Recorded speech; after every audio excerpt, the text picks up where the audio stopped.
آپ اس press conference میں شریک ہوئے.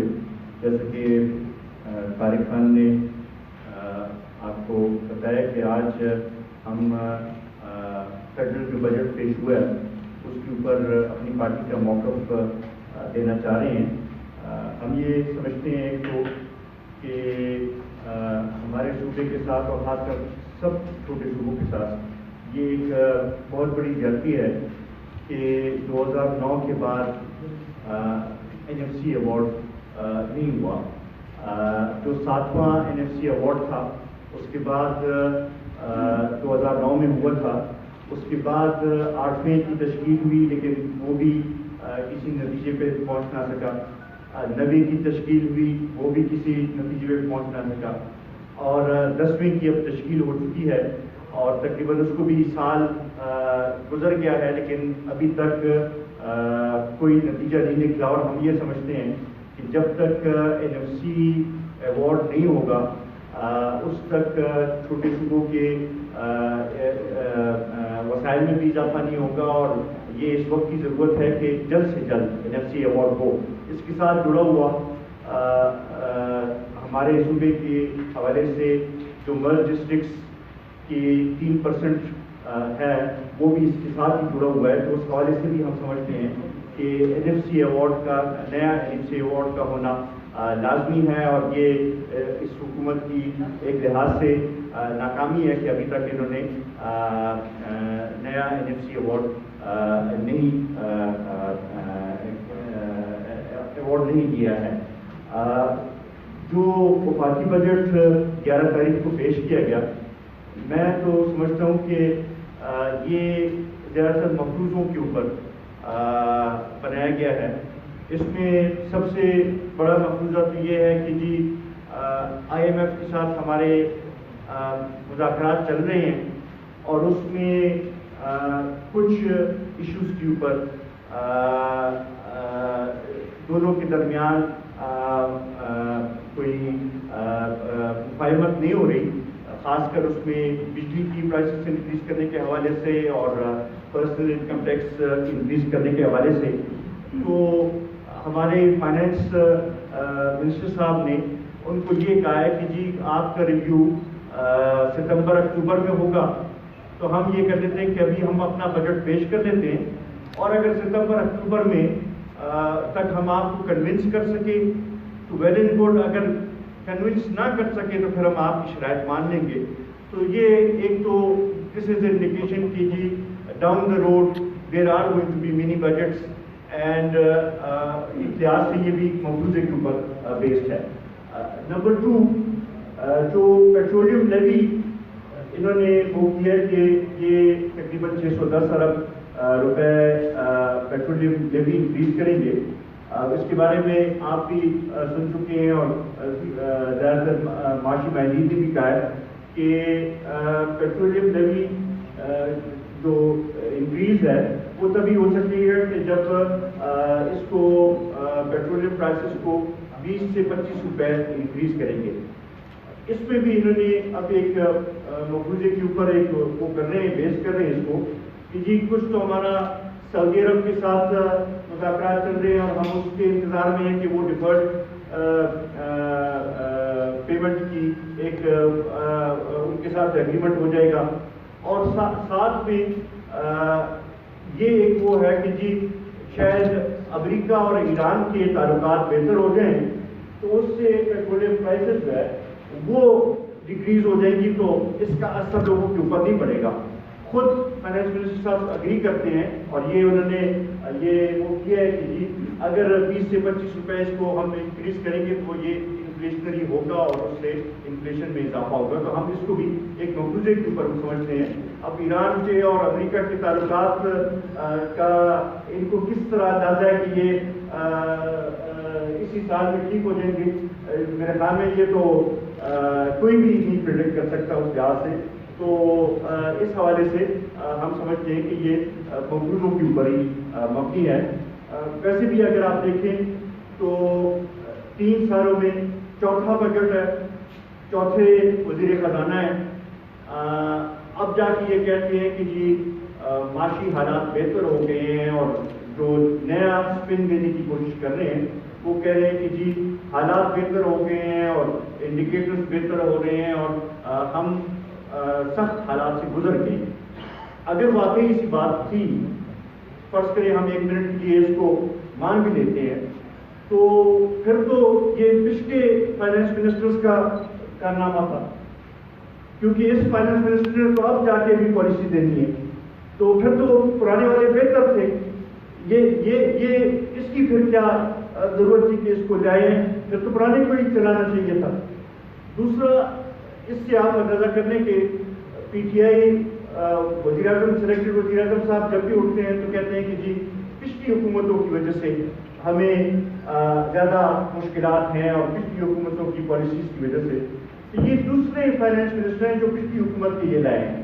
اس سے پہلے بھی شیخ بھی پچھلی حکومتوں میں فائنانس منسٹر ہیں، یہ بھی شوکت ترین صاحب بھی پچھلے اس میں فائنانس منسٹر رہا.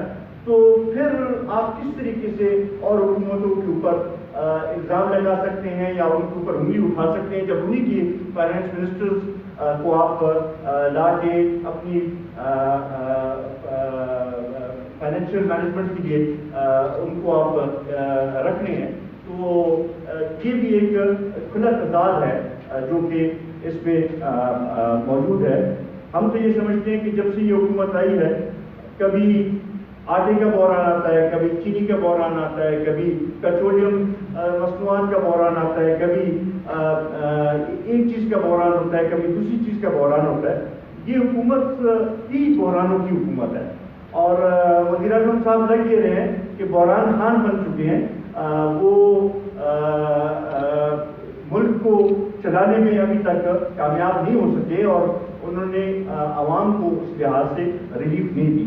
آپ نے آج بھی اخباروں میں دیکھا ہوگا کہ چند سروے ہوئے پچھلے کچھ دنوں میں، اور اس میں عوام سے بجٹ کے بارے میں بھی پوچھا گیا ہے اور ان کی معیشت کے بارے میں پوچھا گیا ہے اور ان کے مشکلات کے بارے میں پوچھا گیا ہے. اس میں 70% کے افسوس کا سروے ہے، 70% لوگوں نے کہا ہے کہ جی ہمیں مہنگائی سے تکلیف ہے اور ہم سمجھتے ہیں کہ مہنگائی ایک مسئلہ ہے. اسی طریقے سے بے روزگاری بھی انہوں نے کافی لوگوں نے انڈیکیٹ کیا کہ یہ ایک مسئلہ ہے. تو ہم کس طرح پھر سمجھیں کہ معیشت اچھی سمت میں جا رہی ہے جب لوگ جو ہیں وہ مہنگائی کو اور بے روزگاری کو ایک بڑا مسئلہ ڈکلیئر کر رہے ہیں اور اس وقت کا ایک اہم مسئلہ ڈکلیئر کر رہے ہیں. اس کا یہ مطلب ہے کہ لوگ جو ہیں مطمئن نہیں ہیں اور لوگوں کو نظر نہیں آ رہا کہ ملک صحیح سمت میں جا رہا ہے. اور یہی ہمارا بھی وہ ہے کہ ایشوز کو سپن دینے سے حالات ٹھیک نہیں ہوں گے، صحیح پالیسیز لانے سے ہی حالات ٹھیک ہوں گے، اور وہ اب تک ہمیں نظر نہیں آیا. اسی طریقے سے اپنے صوبے کے حوالے سے ہم بات کریں تو ضم شدہ اضلاع کے ساتھ جو وعدے کیے گئے تھے، مجھے بڑے افسوس کے ساتھ کہنا پڑتا ہے کہ تیسرا سال ہے اور ان وعدوں کی حفاظت نہیں ہوئی. وہاں پہ ضم شدہ اضلاع کے لوگوں میں، وہاں کے نوجوانوں میں، وہاں کے بزرگوں میں، وہاں کے جو مالکانان صاحبان ہیں، وہاں کے جو سفید ریش ہیں، ان میں بہت مایوسی پائی جا رہی ہے کہ ان کے ساتھ جو بھی وعدے کیے گئے تھے وہ پورے نہیں ہوئے.